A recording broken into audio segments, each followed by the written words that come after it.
108 miles up the road off the I-10 from Palm Springs Stadium. We are here at Azusa Pacific for a road doubleheader. I'm Stephen Buxton joining you, and we've got Guy Franklin here with the Inland Valley broadcast. It's the Power taking on the Inland Valley Bucs. Welcome on in, everybody. We're glad to have you. Power coming into the day 22-3. They're 9-1 in their last 10. They've won 9 in a row. And they're taking on the Inland Valley Bucs today. It's a CPCL matchup with playoff implications all over the place. Power 12-2. They're 2 games away from clinching a CPCL playoff spot. Taking on the 10-7 Inland Valley Bucs. Everyone's still in the thick of it. And on the mound, Nathaniel Garcia to take on the Power lineup. Should be a good game. Last time out, Garcia threw 6 2-run innings. That was enough to beat the Legends, so he's coming off of a good one. We'll see what he can do. Has a good fastball, but the thing that I'm really looking for is his nice breaking ball. Bit of a mix between a curveball and a slider. That thing is moving. And the first pitch, a fastball out of the hands, and that one's called strike one against Owen Michelson. For the Power, the lineup looks like this. Owen Michelson's going to lead off at DH, then Jaden Sanchez, Brett Williams, and Junie Rodriguez. That's the top 4. Caden Richards will be batting 5th as Michelson lines that up the middle for a single. So leadoff knock for the Power gets things going here in the first. Yeah, just did a great job to stay through that one, hit a line drive. That's all you can ask for. Can't tell you where it's going to go, but can tell you that it's going to be hit hard. That's what this lineup needs to do, hitting the ball hard. Garcia will let you hit it, but he's not going to let you hit it hard. If you can make that hard contact, chances are you're going to do well even against a good defensive team. And here's a guy who's made a lot of hard contact lately. Jaden Sanchez had the game-winning home run on Saturday and fires in strike one. Apologies, that was on Tuesday, actually. Against Southern Nevada baseball, an 8th inning solo shot over the center field wall to take home the win 7-6. Second pitch is called a ball. It's 1-1. One thing that you'll see this Bucs team do as well is they're always going to be ahead in the count, both on defense and on offense. They take a lot of pride in throwing strikes and taking balls. So what I think you need to look at is, if you're the Power, make sure that you are controlling that strike zone as much as possible. 1-2 to Jaden Sanchez, and here's the rest of the lineup. After Caden Richards is Matt McCate, then a new addition, Sam Arredondo, coming over from the PSCL Blue Sox. AJ Bianchina, Caden Durazo batting 8th and 9th, and then on the mound for the Power, Javier Vasquez. A swing and a miss there for Jaden Sanchez. He'll go down on strikes. We've got one down here in the first. No score, and Owen Michelson on first after his leadoff single. And there's that nice breaking ball again from Garcia. Let's see if the Power can try and find a way to lay off that one today. If there's been a catalyst to this Power offense, it's been the 2 catchers. One of them on first and one of them at the dish, and Brett Williams. The first pitch is called a strike on the inner half. Yeah, Garcia's got the fastball working today, too. Going to have a lot easier of a time if he can get both of those pitches working. Brett Williams hasn't been with the team the whole summer, but he's been with them for just about 2/3 or 3/4, and the leader in the clubhouse in just about every stat. Watches that in the dirt. Michelson's going. The throw down is just late. Great job. He got himself a good jump. And look, not the fastest runner, but what I can tell you is that if you're smart with where you take your extra step on your lead, you're smart with picking your spot, picking your pitches, you can catch them off guard, and that's exactly what he did. Right there to the catcher. That's Ian Nguyen behind the plate out of Western Kentucky for the Bucs. Owen Michelson has been a machine for the Power offensively and defensively, as Brett Williams sends that one up the middle, and that one gets under the glove of the second baseman into the outfield. Here comes Michelson, and it's 1-0 on the RBI from Brett Williams. Yeah, interesting little soft contact there. Obviously, that's exactly the contact that you want to get. Vanderhook, not typically a second baseman, though. He's played a lot of third. He's DH'd a lot for this Bucs team over at second base today, and just didn't quite feel comfortable playing with the second base bag right there. And waits too long, and it hits off the bag, and that's a single right there. Now it's Junie Rodriguez. He's got a runner on first and a 1-0 lead. Rodriguez playing left field today and watches the first pitch for a strike. 0-1. Again, Garcia attacking making that first pitch strike something of high importance. And any stat that you look at, 0-1 is a lot better than 1-0 as a pitcher, as there's a move over. And you mentioned that it's a lot better just to get ahead for some pitchers at some levels.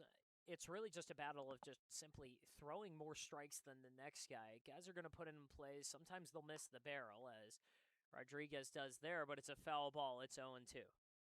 Yeah, and another thing, especially with this Bucks team, is that they're a lot more of an old school team than you'll typically see in this league. They've got Coach Hookie as their assistant coach, and one thing that he really stresses to these guys is, sort of that old school contact oriented, defensive oriented approach. You're not going to see as many home runs, and you're not going to see as many strikeouts from this team, and that's something that you see more and more in modern day baseball. Something that they try to shy away from a little bit. One down in Rodriguez who just snapped a 3-game hitting streak. He's got 3 multi-hit games in his last 5.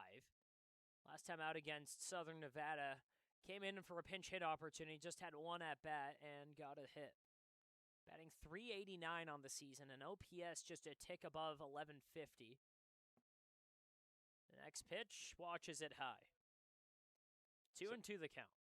Working it back even. That's how these power are going to stay on them offensively. Being smart with their pitches, swinging at strikes, looking at balls. I'm going to say it again. I've said it before.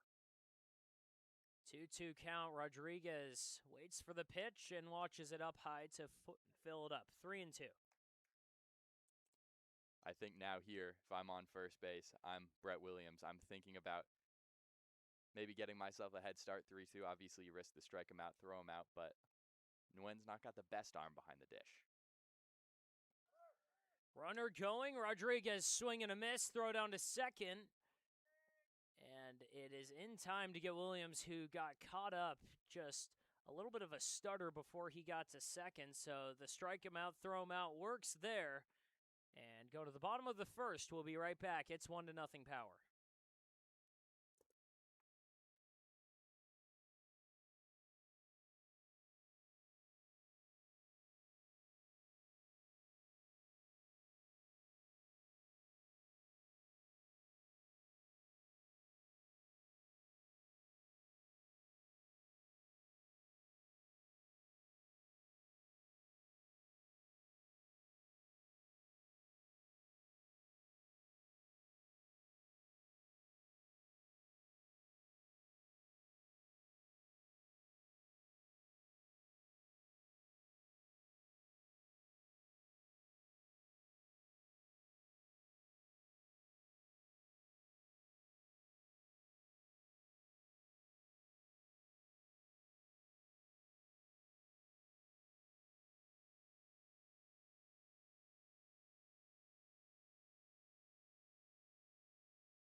Javier Vasquez toes the slab for the Power here at Azusa Pacific, up 1-0 before he gets a baseball. Welcome back.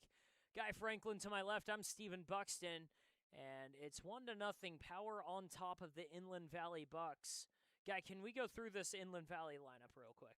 Yeah, so you've got a very good top 4 in this lineup in Evan Spencer, Diego Ortiz, Ian Nguyen, and Noah Harros. Those are the guys who are going to do the damage. This is a Bucs team that is a lot more defensive oriented.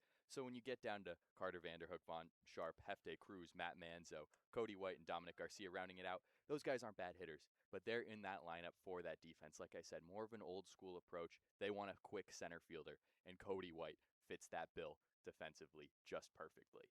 Well, it's a defense for the Power that's been fantastic, and They have had some really competitive matches against this Bucs team, not just this year, but in years previous, as it's 1-1 to Evan Spencer. Lines it into right center field, and going after that is Jaden Sanchez. He'll watch it fall for a leadoff hit.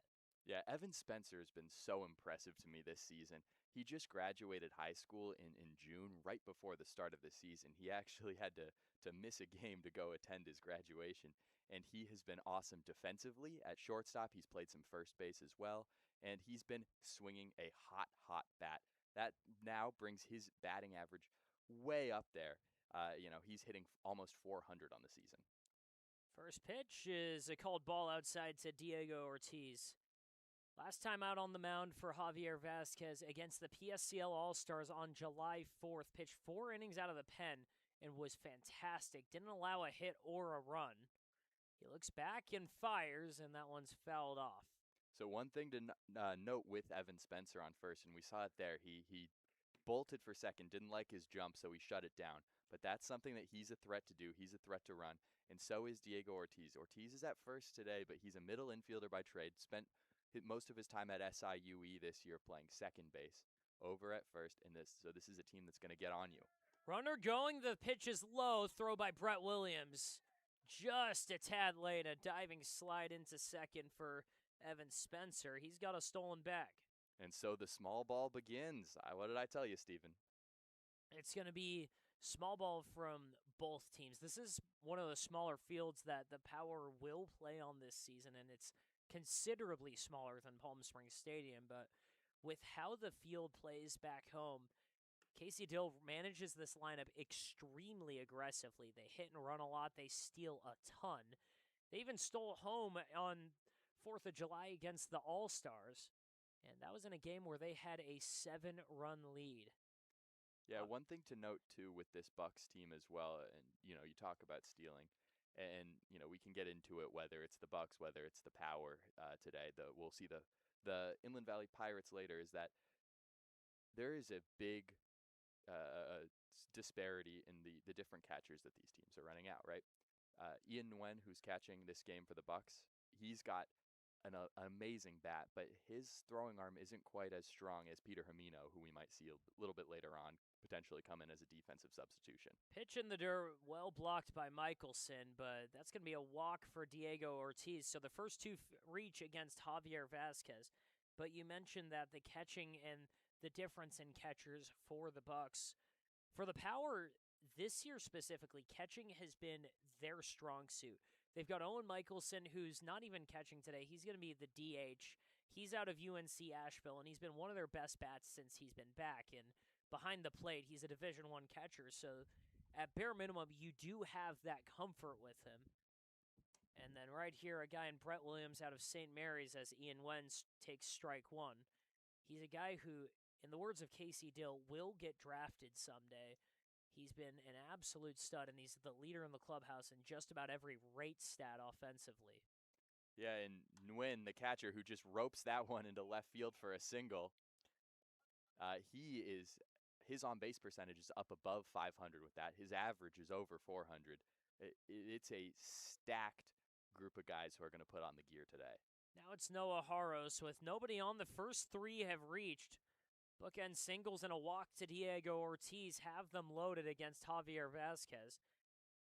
Harrow's hitting almost 500, I should say. He's up at 486 on the season. He is really good. Played for a top 10 JUCO team in Riverside City College this year, and he's in the portal right now. So we'll see where he goes, but absolutely making a case to go almost anywhere in the country with this CPCL season he's having. First pitch called strike one. First batter that Javier Vasquez has gotten ahead of today. It's two teams with not necessarily different aspirations, but different paths to the playoffs that they're going to have to take. It's the three-time reigning champ Palm Springs Power going against a Bucs team that's got all sorts of ways in, but pretty much they're going to have to get hot going towards the end of the season. Only two teams have been eliminated so far. It's the SoCal Mavericks and California Halos. Yeah, I was out here calling the Halos and Legends game, and That one's That ripped Halos down the team's had line, and trouble. a great stop. Arendondo's throwback hits the runner right in the chest. Haro goes down. He was out anyways, and a run is going to score. I don't know that I've ever seen that on a baseball field before. You can't throw the ball in the runner's lane. I know that he's already been out, but he is standing where he's allowed to stand. You just got to make a play as far as the defensive side of things goes there. So it looks like they're going to score 2 on that play. So just like that, the Bucs take the lead. What a strange. Have you seen anything like that before on a baseball field? I can't tell you I've seen a runner get drilled in the ribs going down the line lately. I'll tell you, there's some kind of strange aura on this field. Just about a week and a half ago, we had a game that was won by the Inland Valley Bucks that was on a balk by the catcher where the ball got caught underneath Trent Johnson's chest protector. So I don't know what sort of devil magic is going on. We're getting the head coaches of these teams are getting explanations from the umpires as what exactly did just happen. Evan Spencer 100% scored. The question is what happens with Diego Ortiz? I'm thinking he's probably got to score just because, I mean, unless they're going to say that for some reason the throw hitting Noah Haros affected the play at all. I mean, I'd assume that just goes down as an E3. I think that's what it's going to go down as because they're not sending Ortiz back out there. And head coach of the Bucs, Nick Mastoni, seems pretty happy with the result, giving us a thumbs up, I guess, to the dugout, but we'll see what happens. First pitch to Carter Vanderhook called strike 1. I wonder how you score that in a scorebook. Thank God I don't use point streak anymore because that would have required the live play-by-play for it. 0-1, Vanderhook on the ground, down to Arredondo. This play much easier. He'll just step on first, and we've got 2 down. Yeah, so again, what you're seeing now is as we get a little bit deeper into this Bucs lineup, the offensive prowess is going to fall off slightly. And now look, Carter Vanderhook, he's very good, goes to Concordia University, but he's not going to be your Ian Nguyen type kind of hitter. But he is a guy who's had a ton of big moments against the Power over the last 3 seasons. He's been a staple in this Bucs lineup. And Javier Vasquez fires a first pitch breaking ball to Sharp. So Vaughn Sharp, a later addition to this team, didn't make his summer debut until about 2 weeks ago. But boy, he's picked up almost like he's completely fine, hitting 400, 500, 600 as his triple slash, OPS at 1100. It's a slash line that only a handful of guys on the Power have, and one of them, it's with a different team, a different league. Sam Arredondo, we'll get into his prowess later as this game goes, but just haven't known that he's probably up for the favorite for PSCL MVP, and he's up with the Power now that that season's over. 1-1 pitch, a check swing. And I must have had the count wrong. That was 1-2, and Vaughn Sharp's going to go down on strikes. So we're through 1. The Bucs take a 2-1 lead. We'll be right back for the Heart of the Power lineup.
Back here for the top of the second, it's 2-1.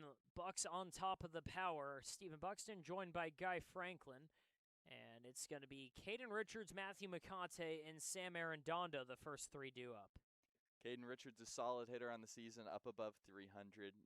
Lacking the star power, but still a very good hitter to have in the 6-hole.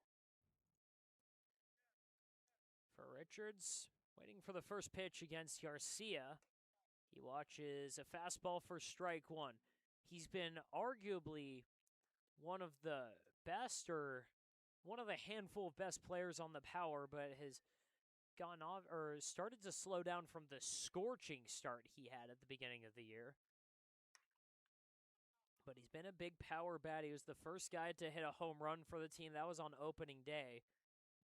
Leading the clubhouse with 3. The last time he was against the Bucs, went 2 for 4, scored a run. Down 0-2 here, though. That's not the position you want to be in against Garcia. Garcia kicks and fires. Richards just gets a piece of it to stay alive. Still 0-2. Yeah, and fouling these pitches off is super important against Garcia. You know, even if you can't, stick around and have an on-base opportunity, getting his pitch count up is huge. He's incredibly durable. He's incredibly efficient. Richards slaps that one in the air, but it's out to center, and given chase after that, it is caught. Yeah, Cody White's just so good out there defensively. It makes you really look past the fact that he hasn't had a extra base hit this season and he continues to get those opportunities. It's because he's so good defensively in center field. I haven't seen him make any mistakes out there in the time that I've been watching this Bucs team. And the other thing that you got to make note of is incredible arm. You do not want to test that arm.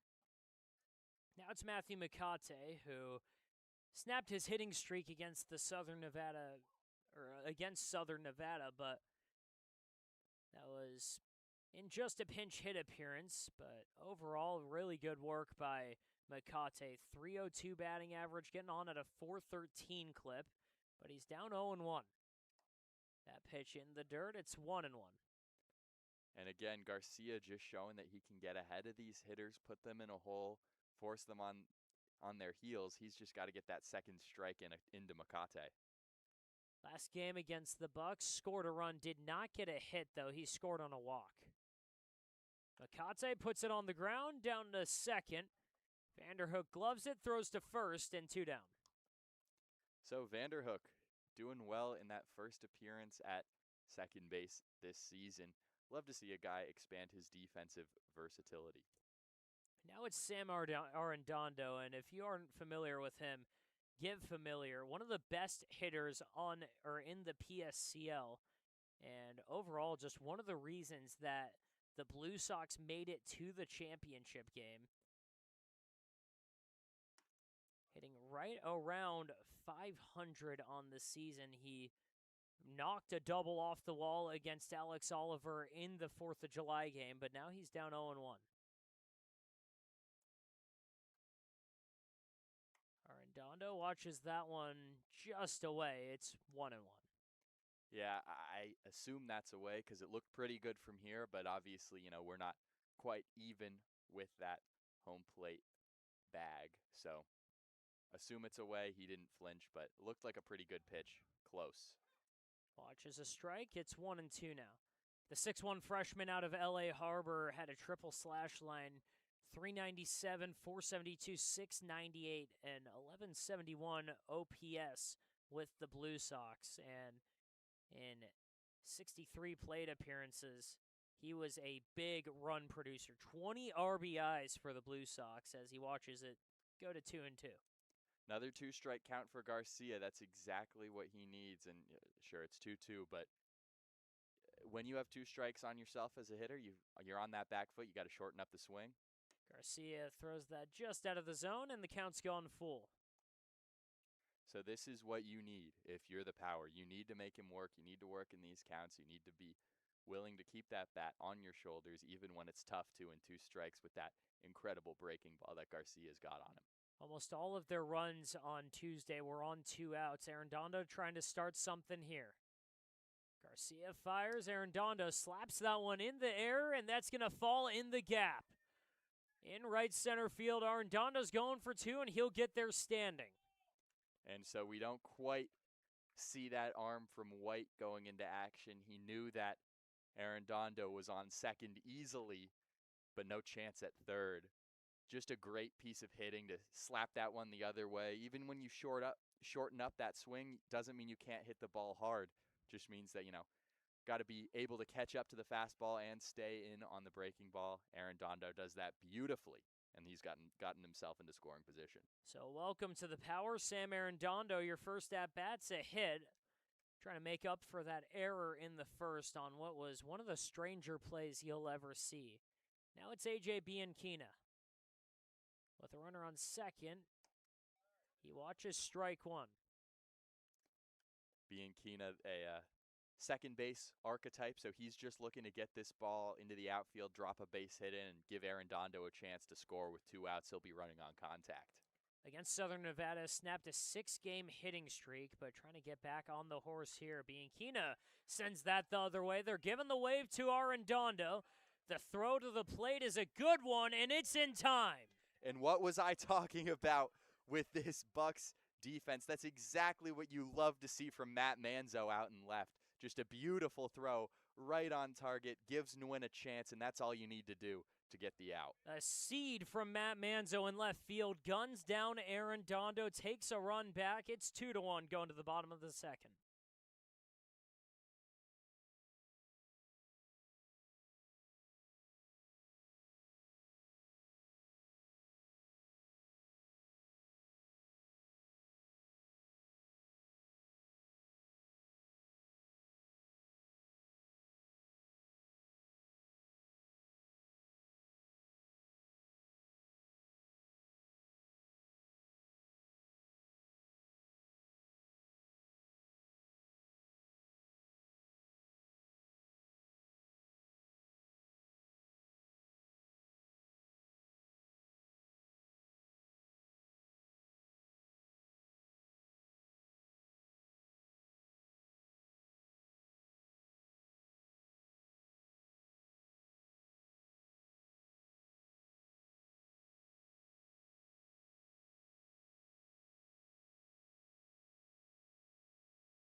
Javier Vasquez back on the bump against the bottom of this Inland Valley lineup. They're up 2-1. It's Hefte Cruz, Matt Manzo, and Cody White due up.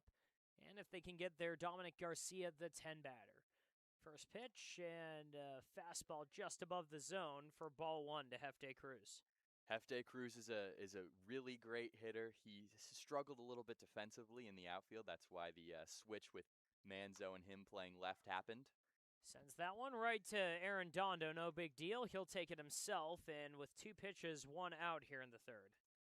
Yeah, just a tough little rollover shot. Cruz couldn't get his barrel around and hit that one hard, but sometimes that's just how things go. He's fast enough that he won't hate a result on the ground. Now it's Matt Manzo. Again, Cody White following, then Dominic Garcia. Second inning of work for Javier Vasquez, who gets a swing on his first pitch. It's 0-1. Manzo just threw that seed from left field. What a great defensive play. He's going to have the confidence rolling into this at-bat. Makes sense to see him swinging at the first pitch. Second pitch, a slider out of the zone. It's 1-1. And for Manzo, he's going against a guy in Javier Vasquez who, it seemed to be a little bit of tough luck in the first. There were the 2 hits, but one of the runs was unearned. A liner right to Caden Richards. The throw down to first in time, 2 down. So there were those 2 runs. One of them was unearned because it was a grounder to first base to Arredondo. And one of the weirder plays, you asked if I've ever seen it. And no, I haven't, because Aaron Dondo got up and fired a ball in the runner's lane just right at the chest of Noah Haros. Yeah, I put down a question mark in my scorebook. I'm not sure how exactly you define that one, but look, it's happened. Power playing from behind, that's all they can do. They got to focus on getting Cody White out right now. First pitch, Cody White is called strike one. The last time the Power were out here, they did have to play but for behind, and it was for a championship. They had a doubleheader against the San Diego Waves in 2024. White lines that one in the air. It's going out to Makate, and he'll catch that right above his shoes. And a quick second inning for Javier Vasquez. 3 up, 3 down. We'll be right back. It's 2-1, Inland Valley on top.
Two to one ball game here at Azusa Pacific. Bucs back out on defense. It's going to be Caden Durazo leading things off. It's Durazo, Michelson, and Sanchez due up first. Going against Nathaniel Garcia, who, he's looked really solid today. He has, and he's just continuing his good work from the Legends last time out at Cal Poly Pomona. As there's an easy ground ball for Evan Spencer. And the first pitch, and a ground ball that pulls the first baseman off the bag. So Durazo, with a little bit of luck there, getting on to start the third.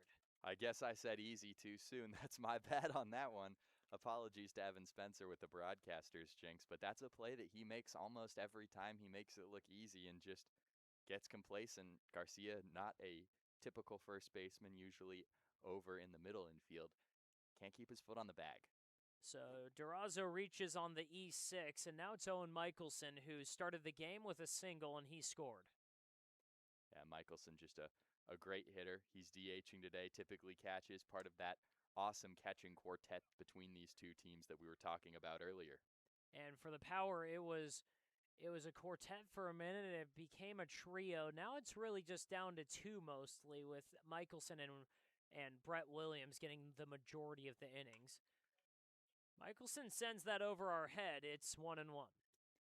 Yeah, glad that one's not landing on the roof of this press box. It gets pretty loud when those balls drop on this one. For Owen Michelson, he's a guy who hasn't just caught, but he's been able to play the outfield as well between left, center, and right. It doesn't matter where they've thrown him. He's a great athlete. And the 1-1 pitch, he watches strike two. Garcia just does such a good job at getting ahead in these counts, and that's all you can ask as a pitcher. You know, obviously slightly hurt after he got that ground ball that Spencer couldn't make the throw on, but he gives his team to win a chance every time he goes out and takes the mound, and he's just a perfect fit for this Bucs team. 1-2 pitch, and the dirt runner going, and Durazo slides and didn't necessarily need to because there was no throw as catcher couldn't get that off the ground in time. Yeah, nothing Nguyen could do there. Just had to drop to his knees and block it. Good dirt ball read by Durazo. And For Michelson, we mentioned how he's played all over the place. It's kind of the perfect scenario as he gets a check swing there. Did he go around? And they're going to say he didn't, so it's a full count now. That's But what you get with these two umpire setups. This umpire is standing over by second base with the runner on, and so he doesn't have the same view that we did here. I think both you and I, Bucks, would say that that was probably a swing. no comment. I can tell you from my trained eyes, I thought he went around, but that's just my opinion. I'm up here, not down there wearing the blue. Michelson watches ball four in the dirt, and the first two runners reach here in the third. Now it's Jaden Sanchez, but to finish my thought on Michelson, he's been a guy who's been able to get thrown into the outfield, and it's out of necessity to be able to get his bat in the lineup. He's done that at UNC Asheville as well, but with the power, it's kind of lucky that his availability is in the outfield instead of the really just middle infield because it has been a logjam there. Sanchez on the ground. This could be two. Throw down to second. To first now. He beats it out. Wow, Sanchez got down that line quickly. That was a quick turn. Thought it was going to be an easy 5-4-3 double play. Just did a good job to beat that last leg out because that was as tailor-made as it comes, and the Bucs didn't make a mistake on it. So Sanchez on the ground. They try to go around the horn, but again, the wheels just beat it out. A productive out, though, as it moved Caden Durazo to third. Now Brett Williams. Yeah, so with one out, it'll be interesting to see the strategy here from the Bucs. I'm shocked that they're not pulling in anybody, either the corners or everyone from the infield. Just obviously, you have that double play, so you're probably going to put the middle infield in double play depth. But you'd think that Sharp might want to play, closer to the cut of the grass and see if he could have a play at the plate if one's hit to him, just since they couldn't turn that with Sanchez.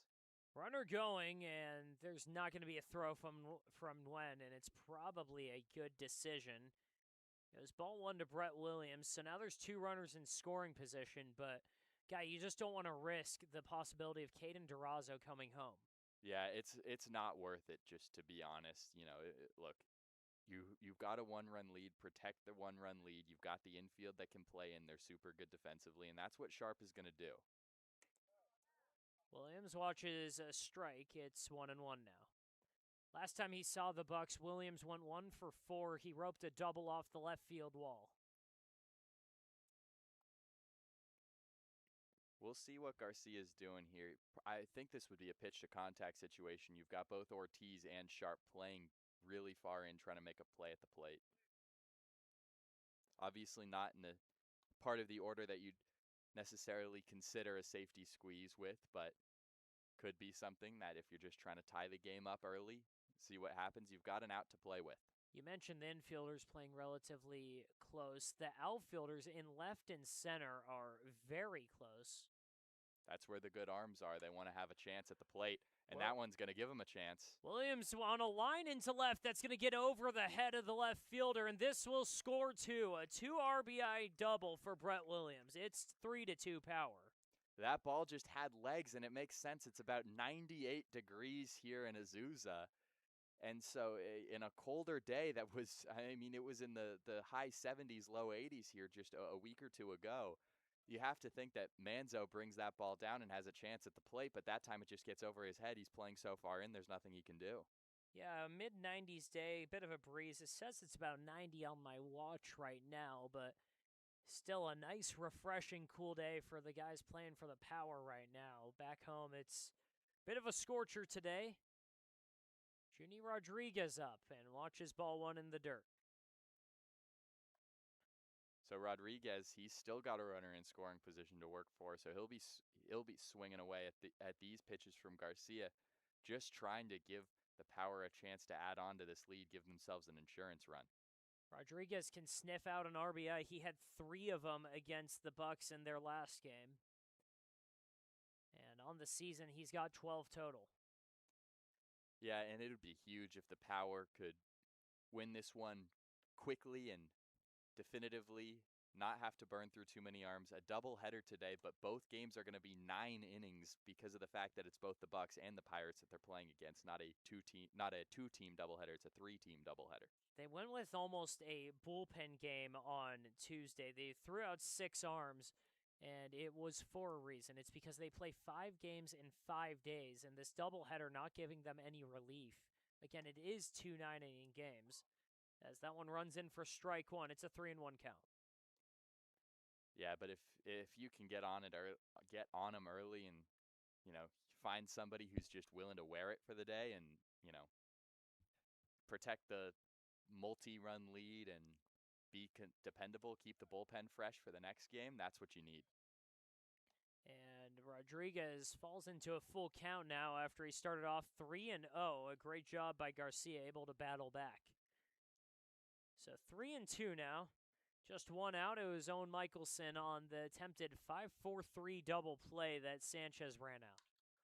Rodriguez on a line to second, or on to short, and the throw spinning to first gets him in time, but it does move Williams to third. Yeah, but that's not something that they'll particularly be concerned about. Doesn't matter whether you're on second or third with 2 outs. They're happy to trade the out for the runner to advance. Still in scoring position, but you score on second from it on a hit with 2 outs anyway because you're running on contact. And it's not like Brett Williams is a guy who needs to be on third to score. He's got some pretty good legs for a catcher. So Caden Richards trying to drive him in. Ahead 3-2 here in the third. Garcia's first pitch, a fastball high. So now you get into the part of the order here. You hit the second half of this order. If you're Garcia, you just want to throw strikes. You want to give your defense a chance. These are still good hitters, don't get me wrong, but these are hitters who aren't going to take you yard in the same way necessarily. Richards, a guy who's trying to prove that wrong out of UNLV. Has a 1-1 count right now. Not the top RBI guy for the Power, but in the top 5, and he watches that one outside. Yeah, 2-1 count. Nguyen just couldn't stick that one in. Looked to be relatively close to the strike zone. Nguyen tried to frame it, didn't get the call. With 2 outs, Garcia looking to strand a runner here. A foul ball there, and he's a strike away. So Garcia continuing to work efficiently, even despite the difficulties he's had this inning, keeping the pitch count intact. Still under 40 on the game. 2-2 pitch to Caden Richards. Richards watches in the dirt. Full count now. Full count, a 3-2 game. Top of the third inning here at Azusa Pacific. Garcia just trying to strand another runner here in the third. He fires. Richards slaps it on the ground, foul, and a nice one-handed catch by Arredondo. Yeah, I thought that one went off of his foot, but he's not showing the pain if he's feeling it. Makate on deck, Arredondo in the hole. And for the Bucs, it'll be Dominic Garcia. Then they'll go to the top of the lineup. Richards in the air out to right field. That'll fall for the third out. So Power played a couple and take the lead. It's 3-2 going to the bottom of the third.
Guy Franklin back with you alongside now Luke Dreyer.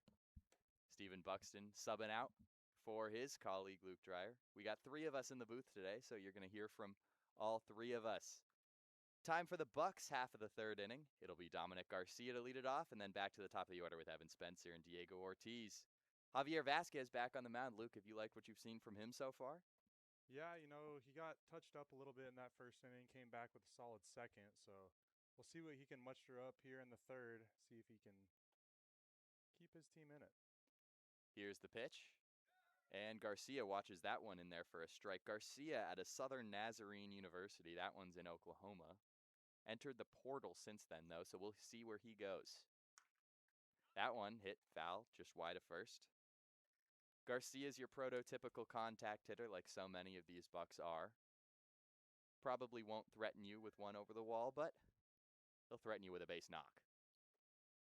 They do call it death by 1,000 cuts for a reason. If you can string a couple hits together, that's how the long innings really happen. You can get big numbers with the home runs, but them long innings really just knock the pitchers out of the game. Here's the pitch. And rung him up. Backwards K for Vasquez. Garcia goes down looking. Brings up Evan Spencer. And he's got some sins to atone for. Had the throwing error to start off last inning, and that was what really started the rally for the Power. Yep, should have had an out at first base. Instead, Durazo gets to first, comes around to score, and we'll see if he can make up for the mistake here. Ball 1 to him. That one misses low, so he just spits on it.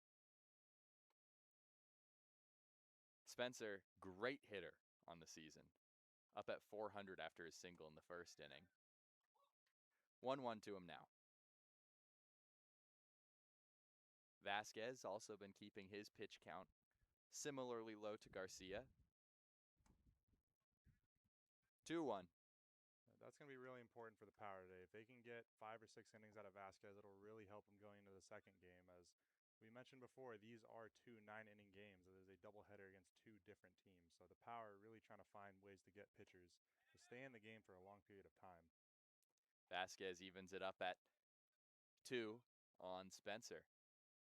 Spencer going to take his timeout, give himself a quick second. Step back in. Vasquez winds, kicks, deals.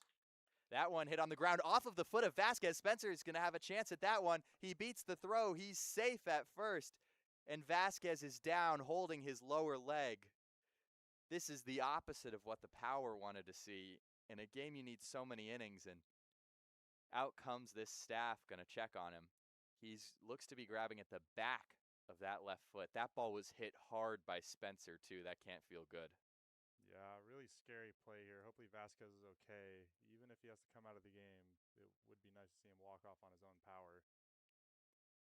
And so they'll give him a moment. He's standing up. Is it grabbing at the calf or the Achilles? He's up. Immediately can see some action getting underway in the Power bullpen.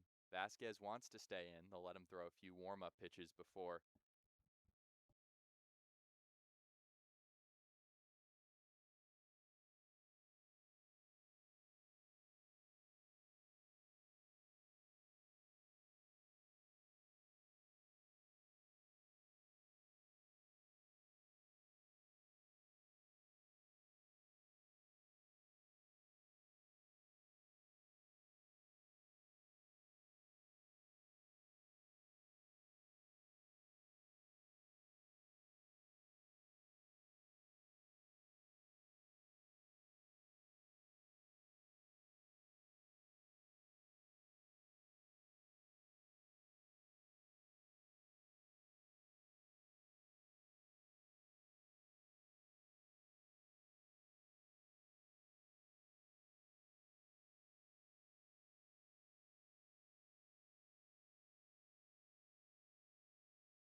OPS well above 1,000. Started the year as the backup catcher for Western Kentucky, but overtook the head role by the end of the season.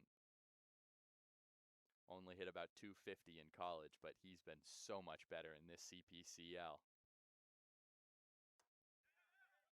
Strike one to him.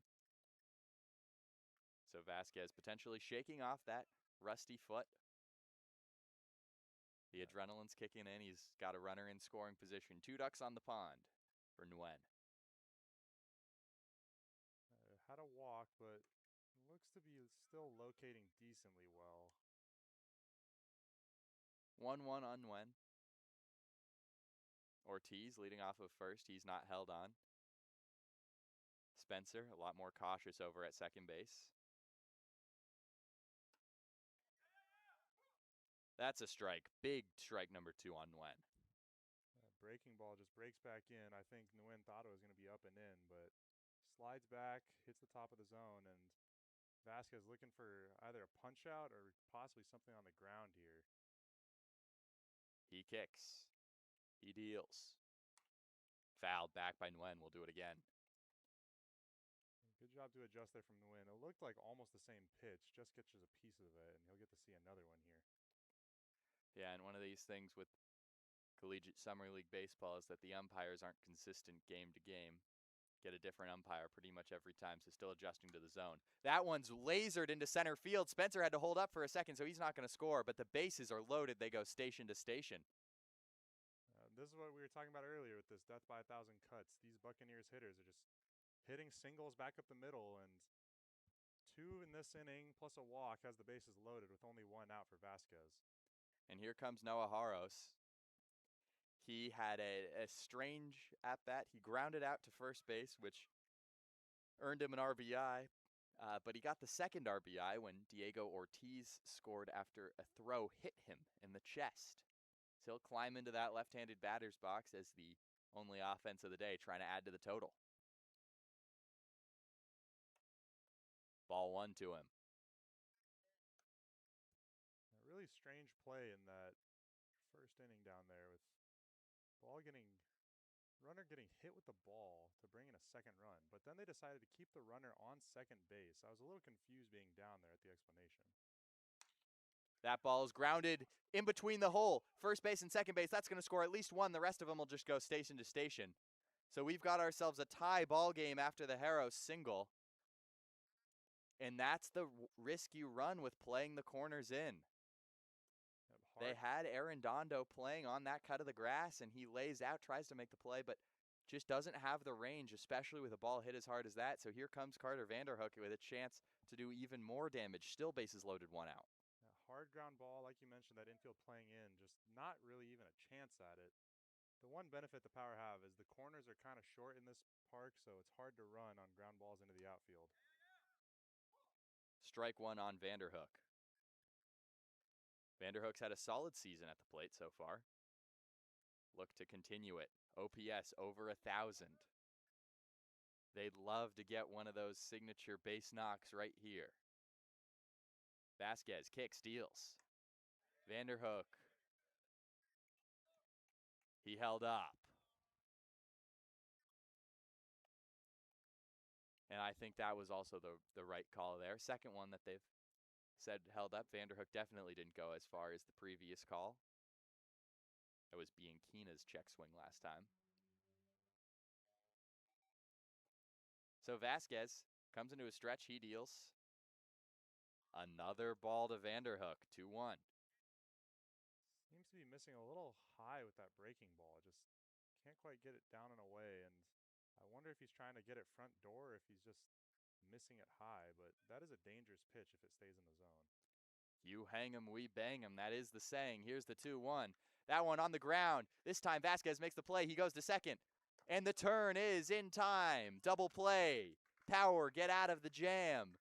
1-6-3 double play. And we'll go into break now.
It's a 3-3 ball game here as we start the Powers half of the fourth, top four.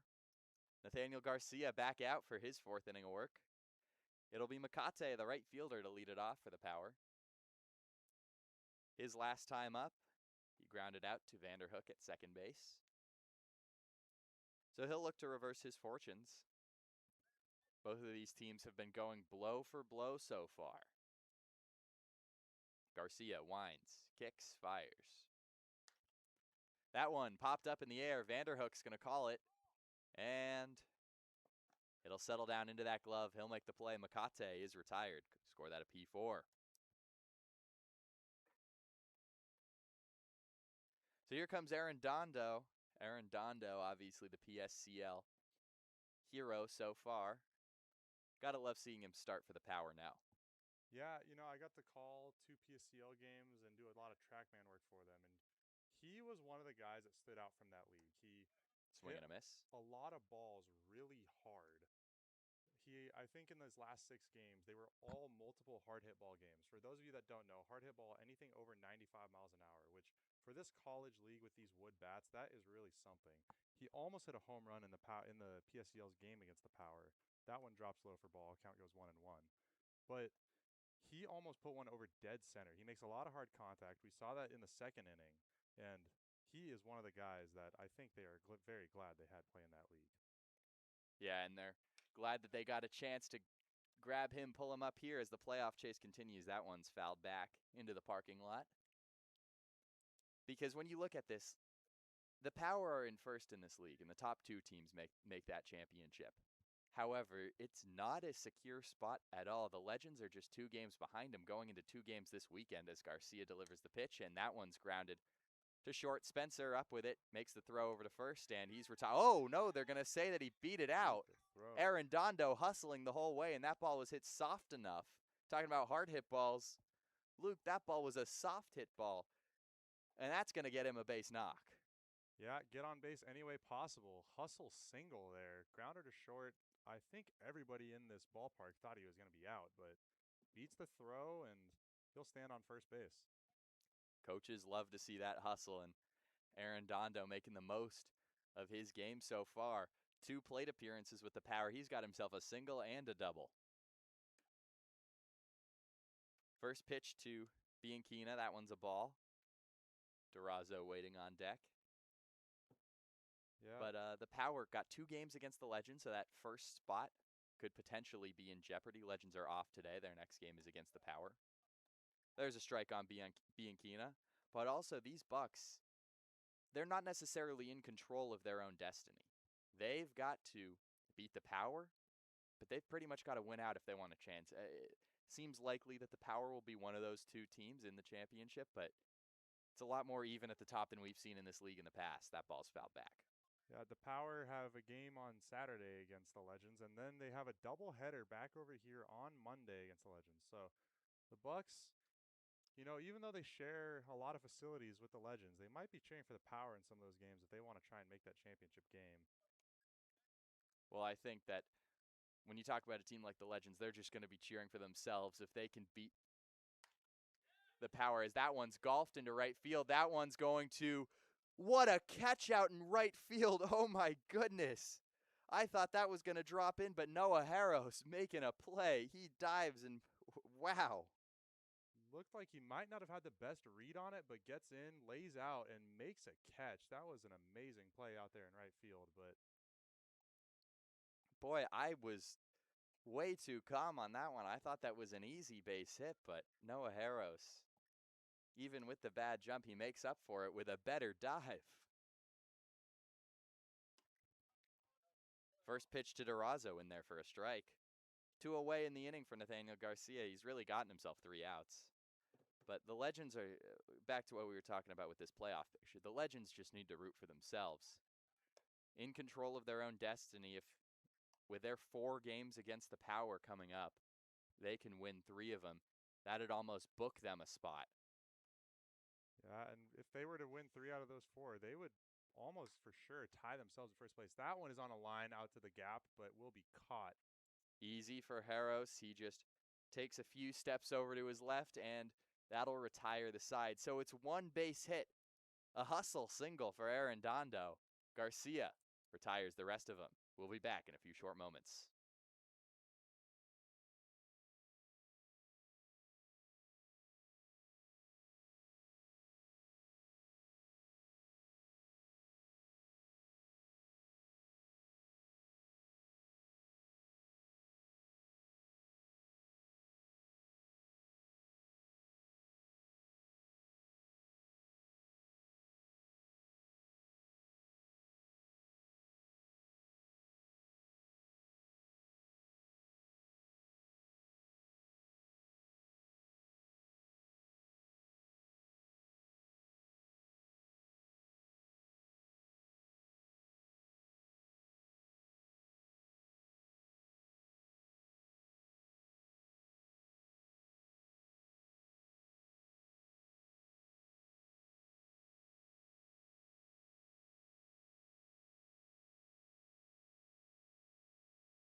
All right, Vasquez back out for his fourth inning of work.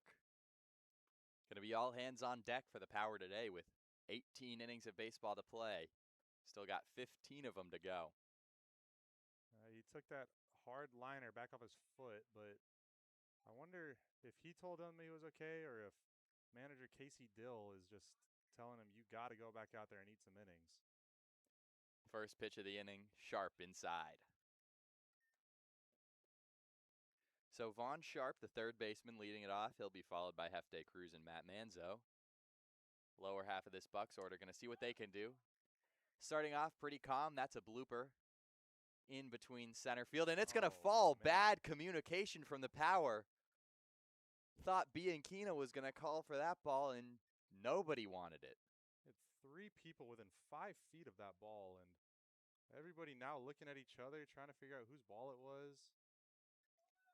It's slightly Bush League when you look at it. That's a ball that just needs to be caught. I mean, this is a college baseball league. Shortstop Durazo looking back at Sanchez saying he thought he had it. Sanchez saying, I thought you had it. Well, that brings up Hefty Cruz, and he's got a runner on now as he takes ball one. Climbing into that left-handed batter's box this season, Hefty Cruz has been all right, up around 350 on the year. Here's the pitch, and I guess they're going to say that one missed. I thought it was a strike from here, but with the dropped ball by the catcher Williams, I guess the umpire didn't want to give it to him. It's lost it on the transfer there. Was trying to back pick at first, but no throw down and won't get the call either. Sharp not too big of a lead over there, but wouldn't be a shock to see him run as Cruz swings through strike one. Looks a little bigger. He does play third base, so it'll be interesting to see if he has the wheels to try and steal second. Not the quickest guy on the team, but has a couple stolen bases so far on the year. The pitch. Cruz swings through it again. He's retired. Or sorry, that's strike two on him. My bad. Yep. Wrote down the transfer as a strike, even though I talked about it being a ball. So Cruz is back up there. 2-2 count to him. Sharp just taking a secondary, and Cruz fouls that one back.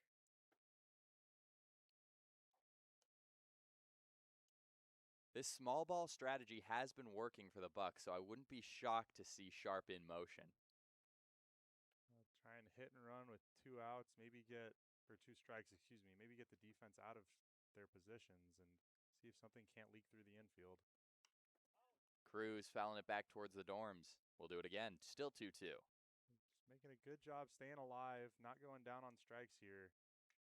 Trying to see if he can get a mistake from Vasquez. And Cruz, one of the youngest players on this roster, only recently turned 18, so he's dealing with it, facing Vasquez.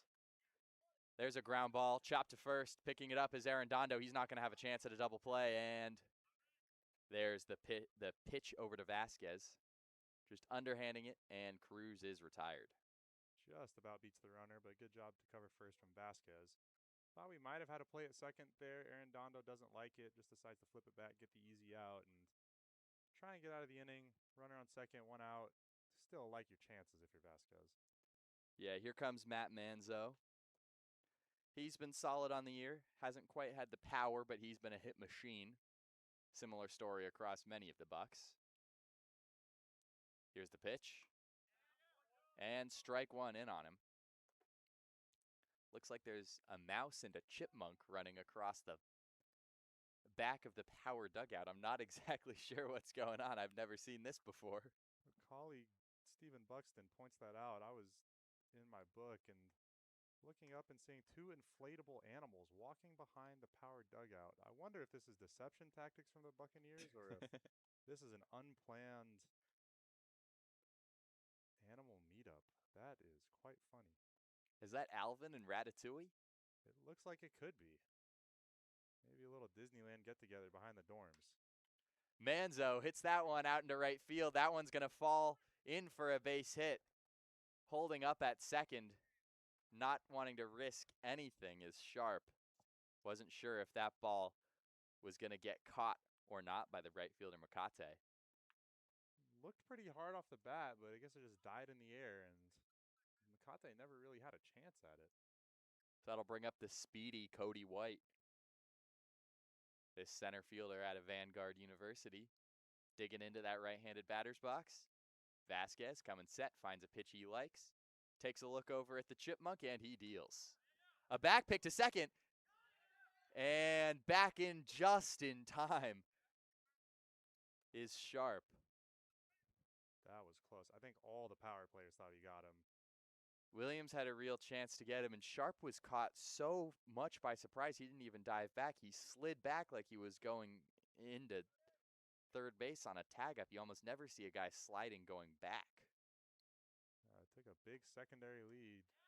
He'll do it again. Almost looks like as if he's trying to bait Brett Williams into a throwdown, but he'll advise against it. And Sharp probably feeling a little lucky that he got called safe on that one. Almost got caught out of position. Yeah, he's trying to take advantage of Vasquez, who's checking on him more than usual. White grounds that one. That's up the middle. What a play at shortstop. Oh my goodness. Caden Durazo dives, makes the catch from the ground, tosses it to Bianchina at second base. What a play. A good snag there, backhand. Bianchina bobbled it for a second, but caught it in time to get the out. And no chance at a double play there, but what a play from Caden Durazo to get that ball and keep the runner from advancing to second. So here comes Dominic Garcia. 2 outs, runners at the corners. Wouldn't be shocked to see Sharp continuing to dance over at third, right in the sight line of Vasquez. There's ball one on Garcia. Always some mind games when you got a runner on third. Vasquez shouldn't be too bothered with 2 outs. Really got to focus on the batter here. Yeah, he's not even checking on him. Sharp was dancing so much at second because there was a constant source of checking from Vasquez. Garcia fouls that one back. That's a strike on him. But with 2 outs, Vasquez just focusing on the hitter at hand. With White's speed, I wouldn't be surprised to see him run and try to bait a throw to see if they could manufacture a run that way. Vasquez kicks, fires. There's a ground ball again off the foot of Vasquez. That time it's going to get picked up by Bianchina, hustled over to second base for the out. So that's the end of the inning. Vasquez walking off. He seems all right. He'll get greeted out at the end of the dugout with high fives. So we'll see if his day is done. We'll be back after the break.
Well, we're back for the top of the fifth.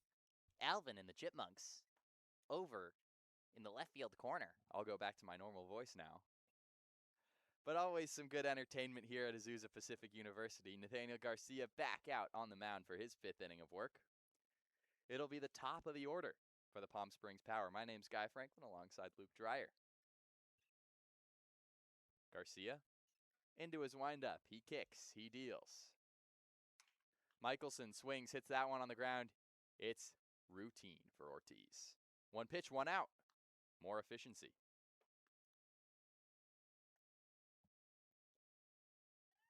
And Luke, a little bit less important for the efficiency for these Bucs. Obviously, just have the 1 game today, but still, love to not use the bullpen coming into a couple games this weekend that they've got. Doubleheader on Saturday as well. Garcia been very efficient. Couple of 1-pitch outs to lead off the last 2 innings, and we'll see if he can keep it going here. Here's the pitch, and ball 1. That's the breaking ball. Not quite sure where that missed. Looks like it fell back into the zone, but Nguyen seeming slightly disappointed behind the dish with that call. The 1-0. Swings through that one. Sanchez, 1-1. Just a little bit behind on that swing. Sanchez looking to make up for miscommunication with Caden Durazo last inning. That let that fly ball drop for a single. Ultimately didn't lead to anything, but never want to make your pitcher throw extra pitches, especially when he's hurt. Fouls that one back. 2 strikes on him now.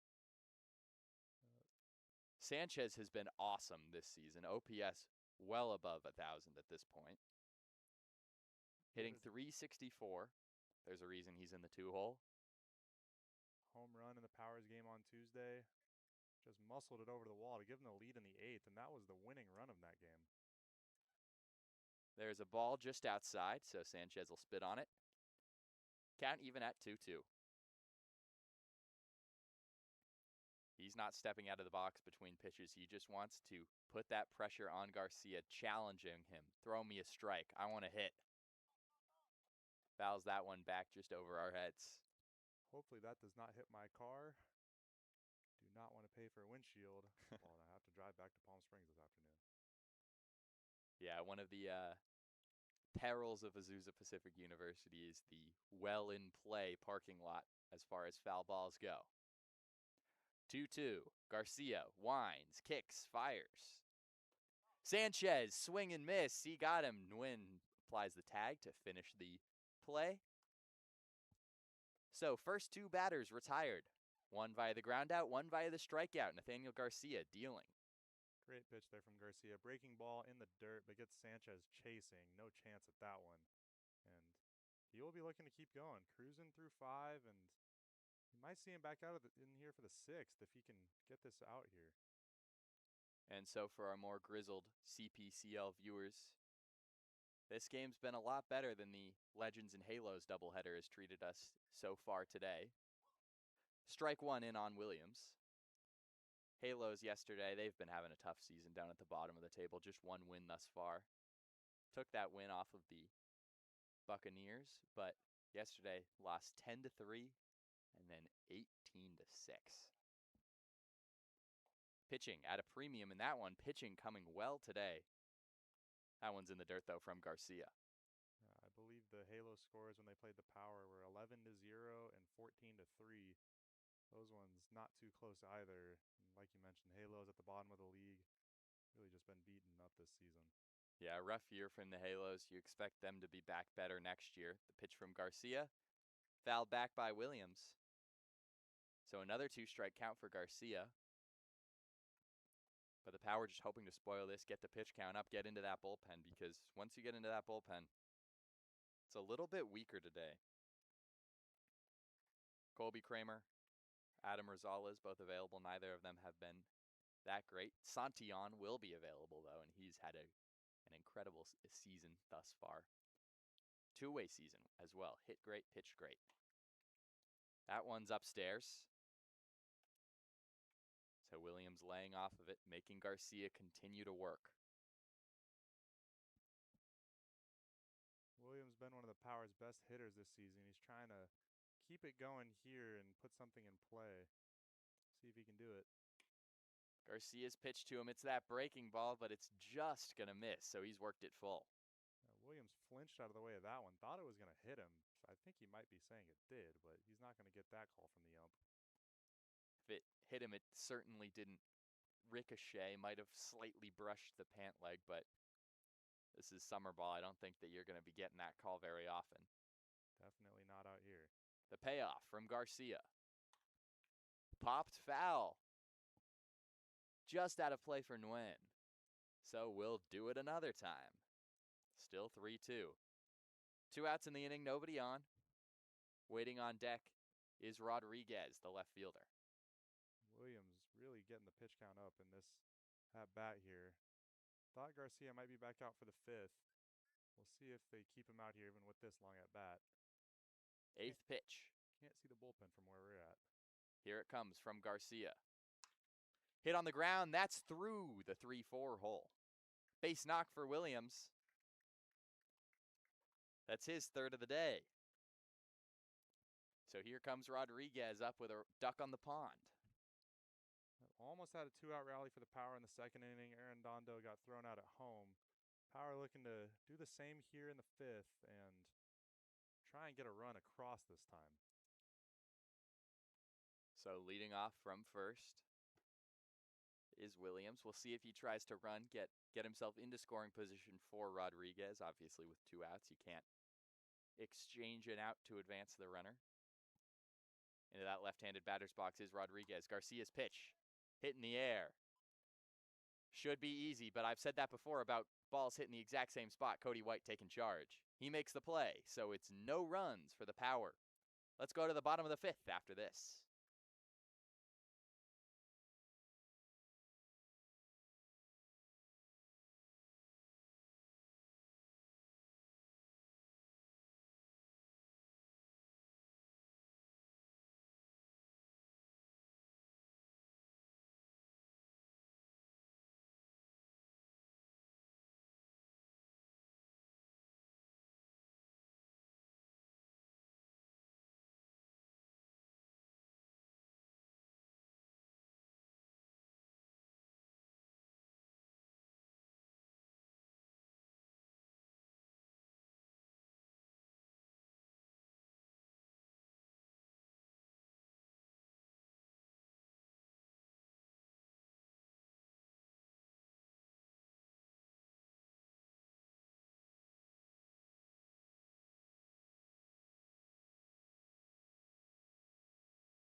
All right, back for the bottom of the 5th. It'll be the Bucs to hit. And it'll be the top of the Bucs order, Evan Spencer, the shortstop, to lead it off. My name's Guy Franklin, alongside Luke Dreyer. And Luke, Vasquez is out for yet another inning of work. Yeah, we thought he took another ball off the foot in the last inning, but he looks to be okay. And he's coming back out. Power really need pitchers to eat some innings, so forced to be back out there by Casey Dill. First pitch to Spencer, in there for a strike. That's a fastball, and looks like he's got just the same stuff as before. So we'll see how that holds. The 0-1. Spencer, he held up 1-1. That one was low. Looked to be correct. Thought he held up there. Yeah, what is and what isn't a swing? It really gets into a philosophical question. Spencer drills that one. That's through the middle. That's a base hit. And so we'll get into philosophies later because that's another hard hit baseball from Evan Spencer. And the last hard hit baseball he hit up the middle was the one that was off of Vasquez's foot. So Spencer in with his third single of the day, really trying to make up for that error that caused a run to score earlier in this one. He gave up a run on the error, but he's scored 2 so far, trying to make it a third. He has been the man for the Buccaneers today. So here's Ortiz.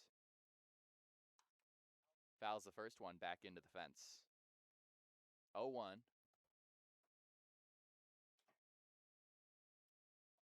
So SIUE, you probably know from their basketball team, which got blown out by Houston in March Madness this year. But he was all right for their baseball team. Spencer runs the throw from Williams. There is no throw. He loses it on the transfer. Stolen base for Evan Spencer. Williams has had a couple of weird transfers where he just lost the ball. He's very uncharacteristic, usually very good defensive catcher, but today just seems a little out of sorts behind the plate.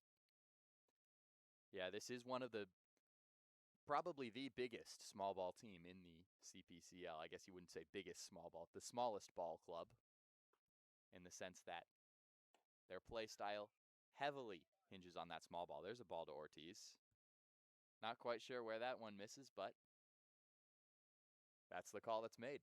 Possibly just low. Ortiz, pretty tall guy. Maybe said it got below the knees. Don't want to make him reach down and try and hit that one. But we'll see if Vasquez can bounce back. That one fouled back above the power dugout. On top of the dorm buildings, once again, a lot of these balls just peppering that building to our left. I can't imagine what it's like during baseball season while that thing is chock full of students. I can tell you the one place on campus I would not want to live. Nice view of the ballpark, though. That one, oh my goodness, Durazo dives at shortstop and makes a nice play.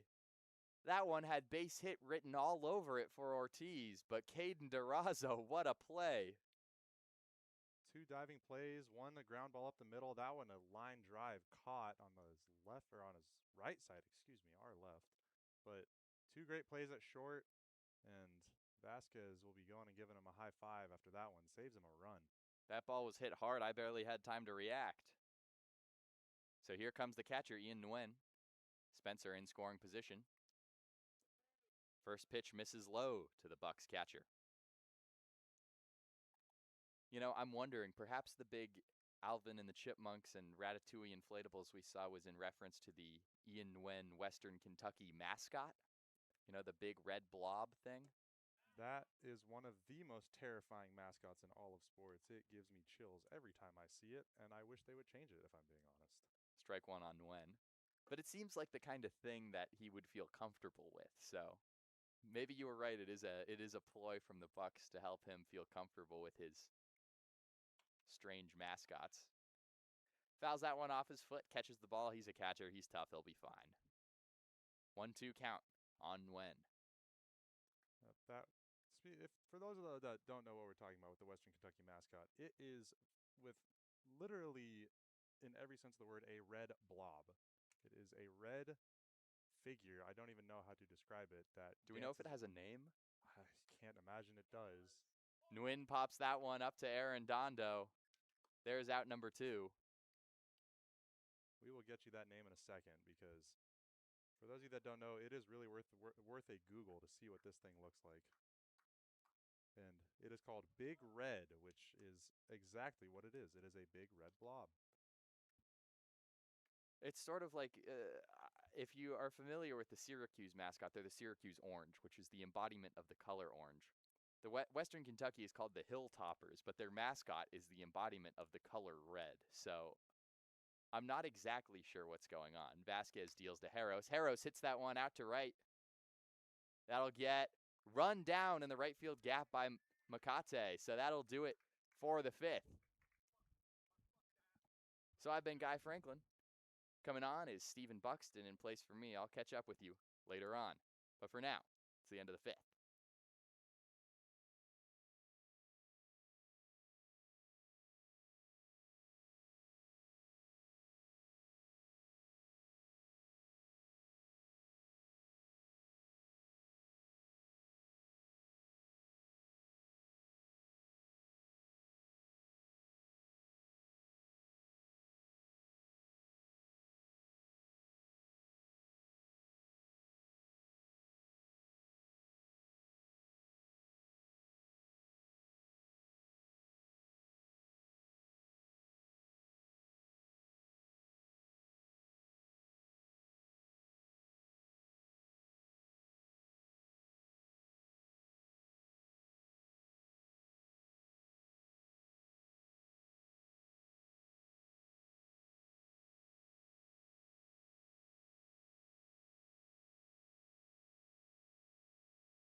Here in the 6th inning, it's a tie game. It's going to be Caden Richards starting us off against a new arm. Adam Rosales coming in for the Inland Valley Bucs. And the first pitch is ball 1. It'll be Caden Richards, Matthew McCate, then Sam Arredondo, the first 3 due up in a 3-3 ball game going into the middle innings. And the second pitch, a called strike, 1-1. Gonzalez pitching out of that submarine, really funky release if you haven't seen it before. Power got a little view at it playing in the PSCL All-Star game, but that one put on a line drive into the left field gap. That will be run down by the center fielder for the first out of the inning. And you mentioned that the Power have seen a guy like this before. Noah Hargrove, the PSCL All-Star for the Chili's, a 2-time All-Star. The most recent arm that Casey Dill's squad have seen go into that submarine form. But a little bit about Adam Rosales. He's got a unsightly ERA on the season. It's right around 9, but the thing that needs to be noted, no team has scored in the first inning against him as McCate sends a shot into there, into deep left field. Going back on him, Manzo's spinning onto the berm in left field, and he'll make the catch. That was a great play there by Manzo. That berm, like you said, the wall curves up a little bit, the ground curves up a little bit right there. Fell down but held onto the ball, and that will be the second out of the inning and a quick inning of work for Rosales. Shades of Tal's Hill back in Houston before they took out the mound in center field.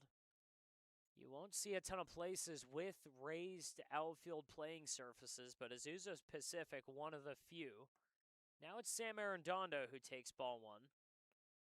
Arredondo might have a bit of an advantage compared to the rest of the Power players against Adam Rosales because he played a full season in the PSCL, and that's a full season as he swings at that one, where he was going against guys like Noah Hargrove, Logan Escalante, and a myriad of others who were not only throwing from that sidearm slot, not only throwing in a complete submarine as the pitch here is fouled off. It's going to go over our heads. Actually, that's going to hang up and spin back into play, and that's going to be caught for the third out.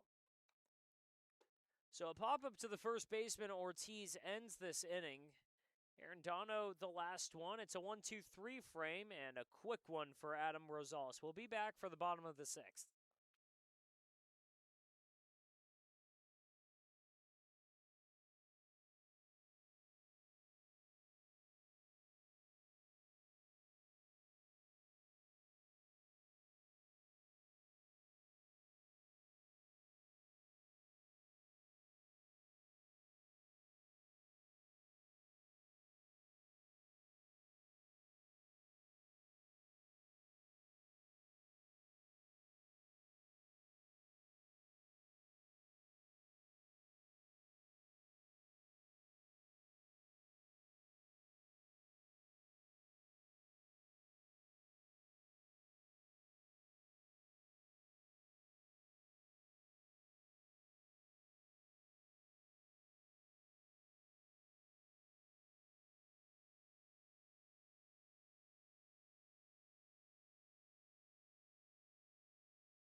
Carter Vanderhook leads us off here in the bottom of the 6th. It's a tie game, 3-3. Bucs and Power here at Azusa Pacific. Stephen Buxton back with you. Luke Dreyer to my right. Glad to have you here on the Power YouTube channel. Javier Vasquez still chugging out there for the Power, and a first pitch fastball called for strike 1 against Carter Vanderhook. He's 0 for 2. He grounded into a 1-6-3 double play in the 3rd.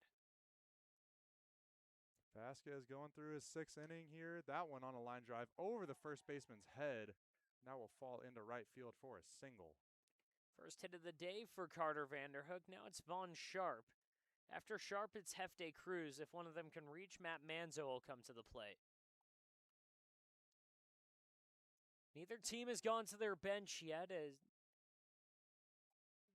ample opportunity for both managers with A tie game going into the late innings. But for Casey Dill, it's really a question of how much can Javier Vasquez give you. The pitch count's still under control as that one's outside for a ball. But the question is just how many pitchers is it going to take to get it through today? There is a pitcher warming up in the bullpen. That's Tyler Crawford. But right now, it's a 1-0 count against Vaughn Sharp. Second pitch above the zone and inside. It's 2-0. Sharp's 1 for 2. He struck out in the first.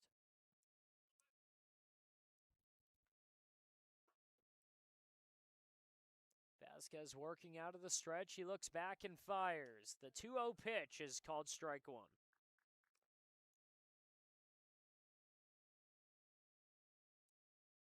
Vasquez still churning after a couple innings ago. He had to get checked out by the trainers. 2-1 pitch is called strike two.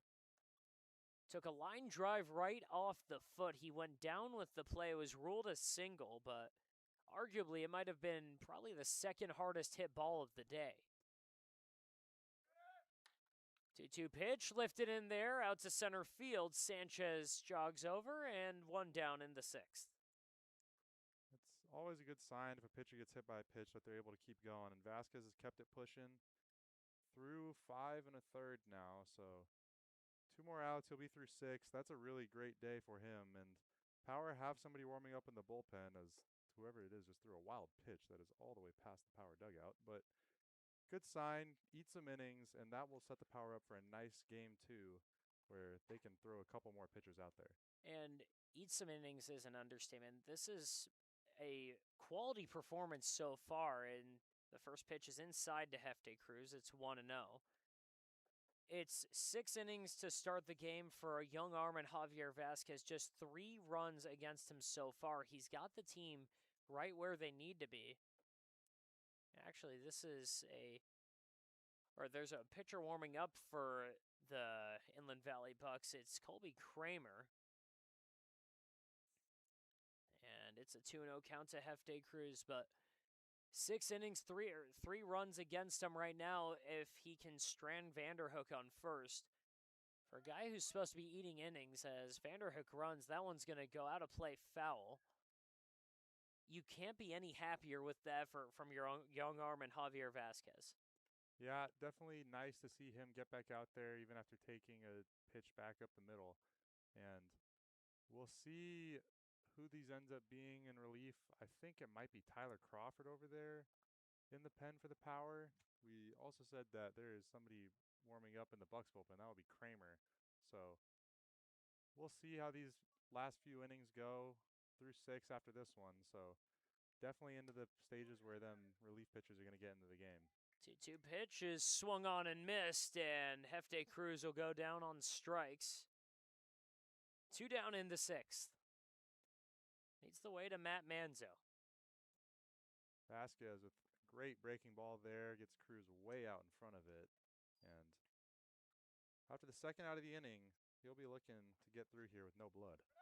Manzo 1 for 2. Runner goes on a pitch in the dirt, and that throw will get away from Bianchina's glove, and he's going to have to stretch to keep that in front of him. 1-0 and a runner on second. Vanderhook stole it. So Vanderhook finally gets to run down to second. The first time, fly out to center. Second time, foul ball into left. And on the third time, they do say third time is a charm, he will stand at second base. 1-0 pitch is just below the zone. 2-0 now. Manzo 1 for 2, had a single in the 4th, but he was gunned down on an attempted 6-4-3 double play, but Cody White ran it out. On the ground to Richards. He's going to go for the tag on Vanderhook and chasing him all the way back to the bag. He'll get him there, and that's going to end the inning. Through 6, it's a tie ball game.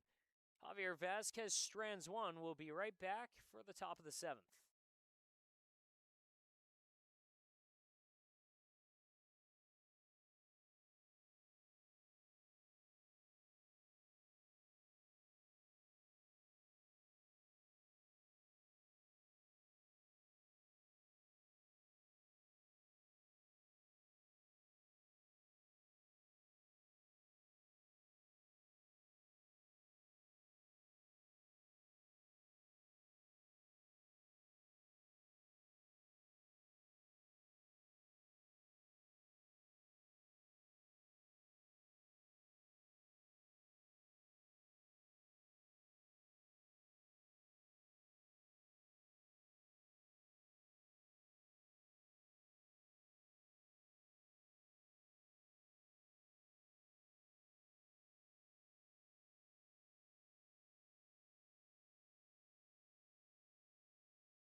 Welcome back. We're here in the top of the 8th inning. Apologies for the technical difficulties, but here's what you missed. Eliezer Santillan is back on the mound. He's out for his second inning of work, came in to relieve Colby Kramer, who ran into a logjam in the 7th. 7 power runs on the back of a grand slam by Brett Williams break the tie. It's 10-3 in the top of the 8th. First pitch is a called strike against Owen Michelson.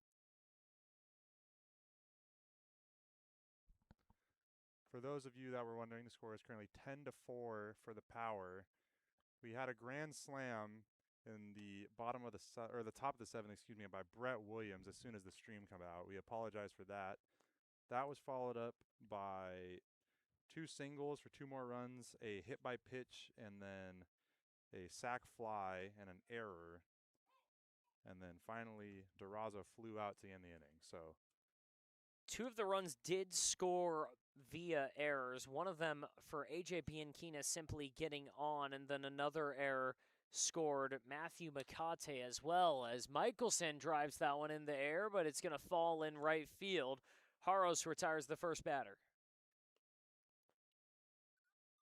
So Michelson goes down. It's just his second time being retired today. He's 1 for 3 officially, but has reached twice on a couple walks.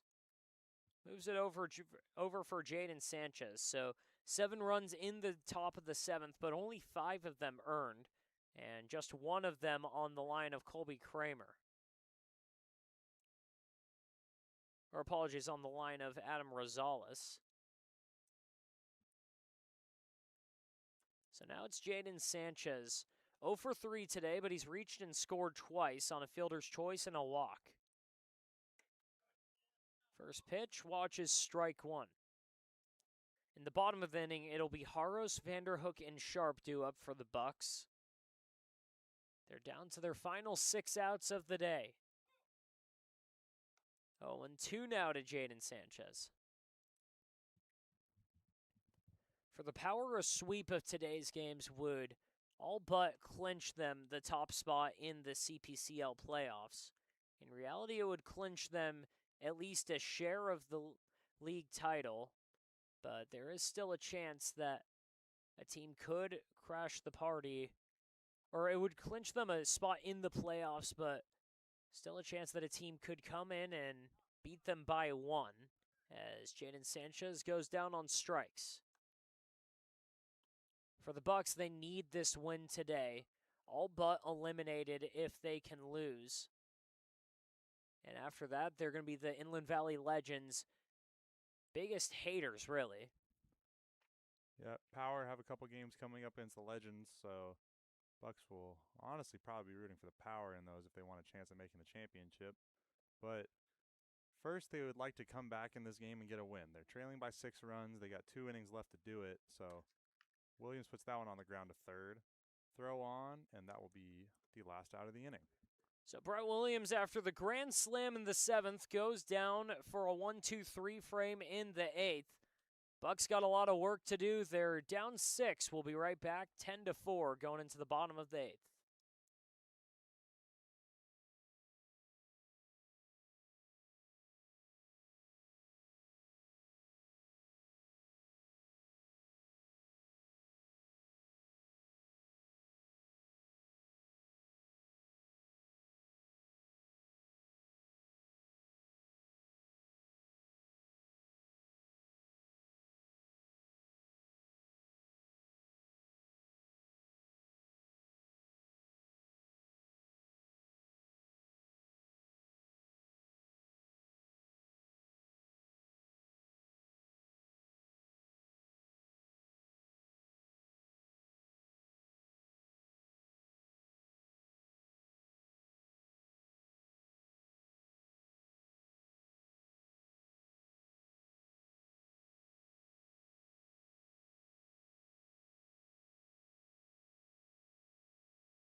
Bottom of the 8th inning at Azusa Pacific, Noah Harros, Carter Vanderhook, Von Sharp, the first three due up, against Tyler Crawford back out there on the mound.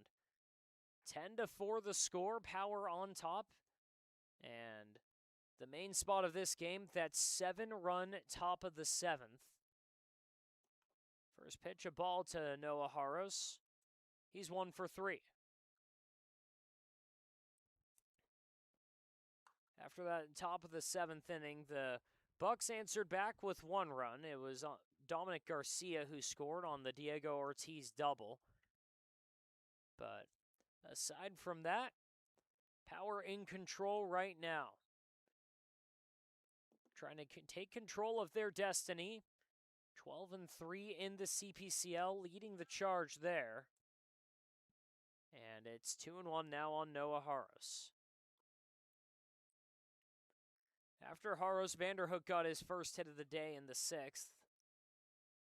Von Sharp as well, 1 for 3. And that one's fouled back, 2-2.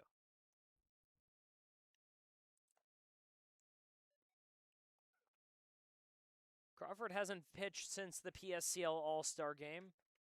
In that outing, went an inning out of the pen before it was handed off to Isaac Sanchez. The big righty fires, and that ball is outside. It's a full count. Crawford was also a PSCL pitcher, but only pitched in 3 games for the Haymakers in the PSCL, so most of his work coming with the Power. Swing and a miss. Crawford gets a strikeout. He played with the Haymakers in the PSCL, but was primarily their shortstop. He does have some company joining him now, though. His twin brother, Connor, is on the squad. Connor was one of the aces in the PSCL, one of the top arms, a left-hander for the Haymakers, but was traded to the Blue Sox for the championship game. First pitch, a called strike on Vanderhook. Yeah, and we mentioned him being an ace. However, in the one game with the Blue Sox, he did give up 2 of the runs to tie the game, and then the last one scored on an error. Ground ball to short. Durazo with a nice off-balance throw. It takes Arredondo off the bag. He had to jump just a bit for it and couldn't come down, so Vanderhook reaches on the air. Throw just a little high there from Durazo. Can't keep on the bag. Almost got back down, but Vanderhook does a good job to run and beat it out. And I know it's a 6-run game, but the Bucs are never going to be out of it, and especially with a guy like Vanderhook on the bases who can be some trouble. Crawford senses that and fires back down before he throws a pitch to Von Sharp. Last time Vanderhook was on the bases, he ran 3 separate times, was able to steal second after being forced to go back to first. Strike 1 on Von Sharp. And we'll see if he's as aggressive here. Bucs needing some runs, might be thinking they can manufacture some on the bases. Crawford going to check again, that one not in time. It looks like Cam Whitty is warming up in the bullpen for the Power. There's a couple guys up there, but I saw the number 4 for Whitty, and it looks like Alex Oliver up as well. Crawford fires in a strike. It's 0-2. Whitty was just signed to the Pioneer League as well, so be interesting to see if he comes back out here. Probably just going to go for the last inning. And Connor Wild, who you're referring to, was just signed by the Boise Hawks, as that one's a flare out to second base, and Bianchina's going to drop it so he can try and record both outs, and they're not going to let him get away with that. A trick that a lot of high school teams I've seen tried to use, dropping the line drive to second base, and they're going to say that that was out on the catch and that he dropped it on the transfer. So Bianchina trying to make a double play out of nothing, but it's going to turn into an L4, so Hefte Cruz now with 2 outs and a runner on first. First pitch, a ball.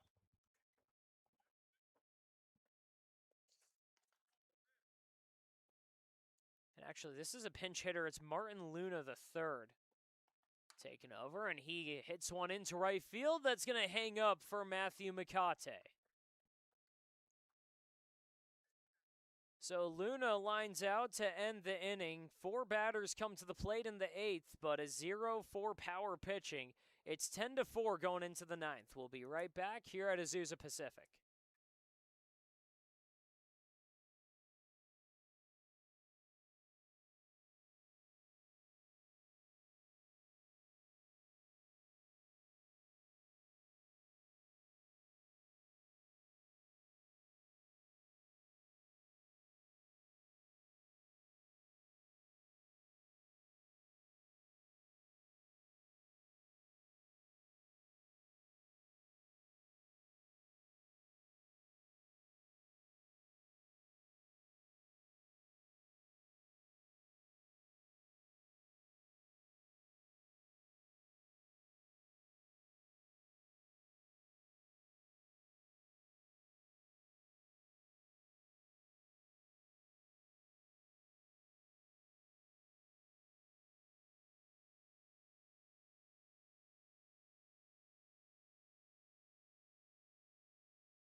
Blake Browning going to start us off here in the 9th inning, pinch hitting for Junie Rodriguez. And the last time up, a pinch hit appearance on Tuesday, pinch hit for Amari Conley in the 8th inning in a comeback win against Southern Nevada. Blake Browning in his only at-bat ripped a double off the right center field wall, 93 miles an hour off the bat. And in his first appearance here, he watches ball 1. Browning, really a all or nothing guy. Makes hard contact, but also has a high strikeout rate on the season. I think he has the hardest recorded hit for the Power, though, with a 104-mile-an-hour home run in one of their games earlier this season. It's been a season that he's just trying to get the bat more consistent with. He's been able to do a ton of damage, but it's been sporadic. And he hasn't been a regular starter for the Power, so in his limited chances, he's had to make them count. A batting average still under 200. But again, that double starting the comeback. He hits that in there out to left field. It's going to be just short of that berm, and a F7 starts the 9th. A pretty good swing there, just doesn't quite catch all of the barrel, and high fly ball out in the left. Nothing going for Browning.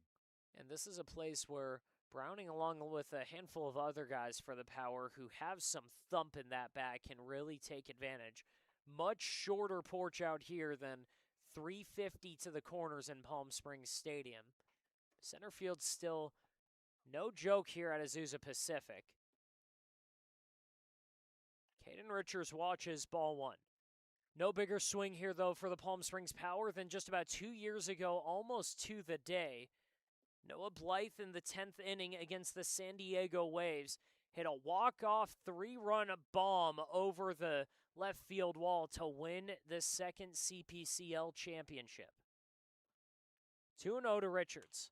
On the ground to the shortstop, Spencer down to first, and that's in time. 6-3 on the putout, and Richards down for his 4th time. Very friendly, familiar stadium for Power. Memories of winning championships, and they're hoping to catch another win in here, and they will probably be back here at some point for the championship game for this season. Be interesting to see what manager Casey Dill decides to do with the home and away games, as he will most likely have the pick. And it looks like this is a pinch hitter for the Power. It's number 9. And working on getting you that number right now. As that one is shot on the ground to second base. Vanderhook to first. And we are through the 9th inning, down to the last 3 outs for the Bucs. It's going to be 8, 9, and 10 due up. Matt Manzo will lead us off. It's a 10-4 game. We'll be right back for the bottom of the 9th.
Bottom of the 9th inning, the last chance for the Bucs. It's going to be 8, 9, and 10 due up, and the first pitch out of the hand of Isaac Sanchez, ball 1.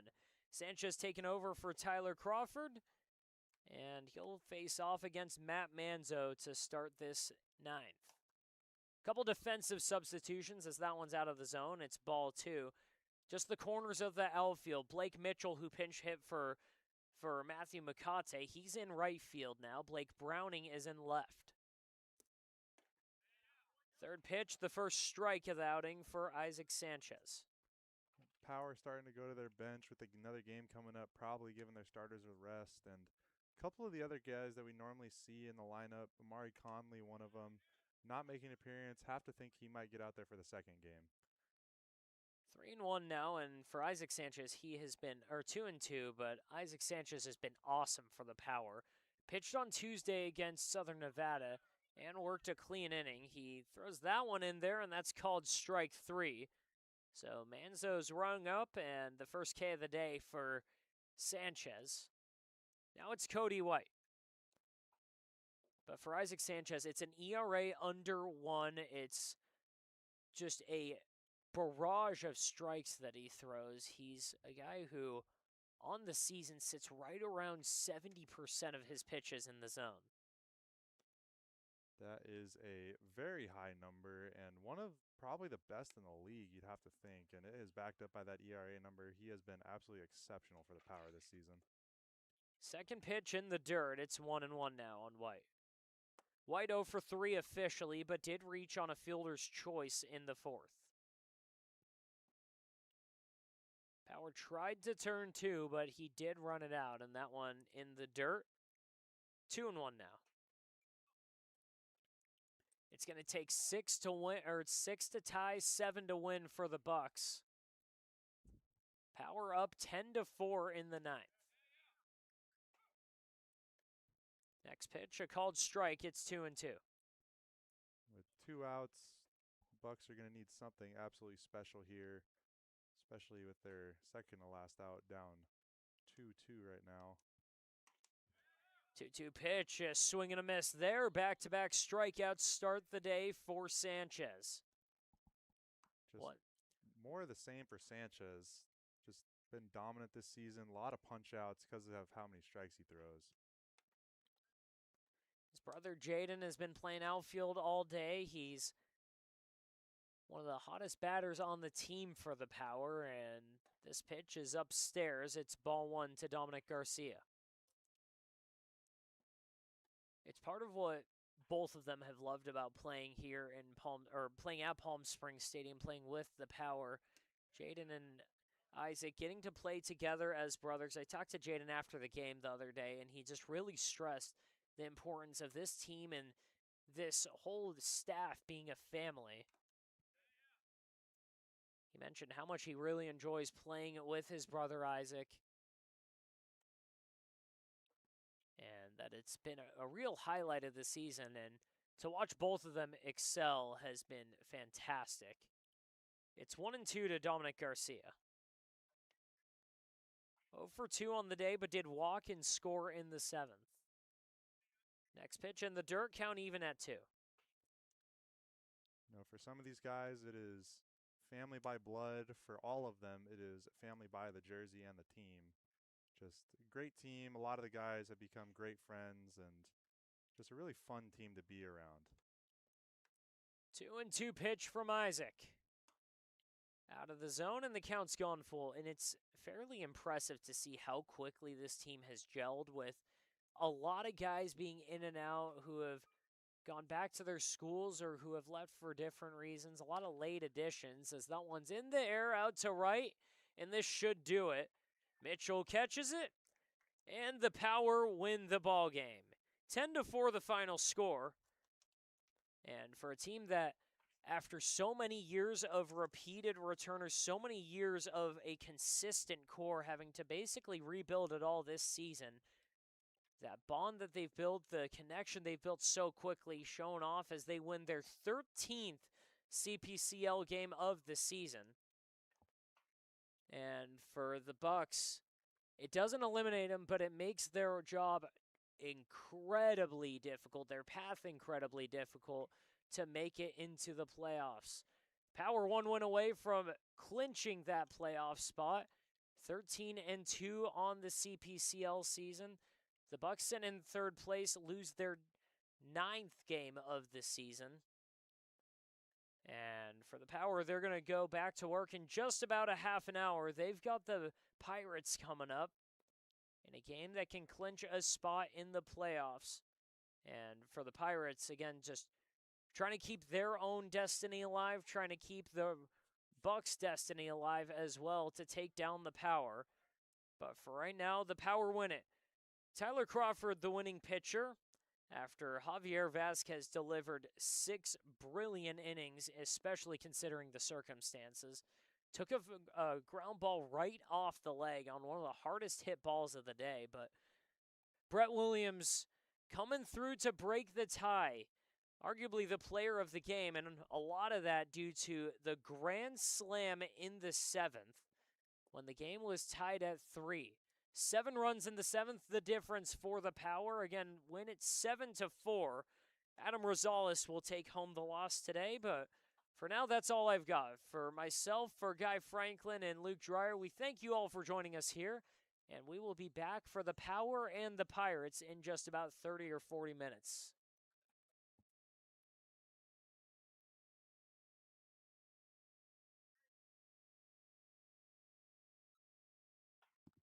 I was wrong on the losses. I said they lost their 9th CPCL game.